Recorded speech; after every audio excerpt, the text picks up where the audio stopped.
ஏயின் மனைவி பி, பியின் மகன் சி, சியின் மனைவி டி, டியின் மகன் இ, இயின் சகோதரி எஃப் எனில் எஃப்க்கு ஏ என்ன உறவு?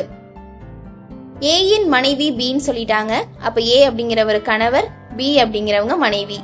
இந்த பியோட மகன் தான் சி அப்படின்னா அவங்க கண்டிப்பா ஏக்கும் மகனாதான் இருப்பாங்க. அதே நேரத்துல சியின் மனைவி டின்னு சொல்லிட்டாங்க. அப்ப டி அப்படிங்கிறவங்க பெண், அவங்க சியோட மனைவி. இந்த டியோட மகன் தான் இ அப்படின்னு கொடுத்திருக்காங்க. அப்ப கண்டிப்பா சிக்கும் இவரு மகனாதான் இருப்பாரு.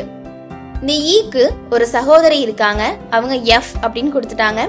அப்ப எஃப் அப்படிங்கிறவங்க ஒரு பெண். ஈக்கு சகோதரியா இருந்தா அவங்க டி மற்றும் சிக்கு மகளா இருப்பாங்க. இப்போ எஃப்க்கு ஏ என்ன உறவுன்னு கேட்டிருக்காங்க. எஃபோட தந்தை தான் சி, சியோட தந்தை தான் ஏ அப்படின்னா தன்னோட தந்தையின் தந்தைய எஃப் தாத்தா அப்படின்னு சொல்லணும். அப்ப ஆப்ஷன் டி தான் சரியான விடை. டிக் பண்ணிக்கோங்க.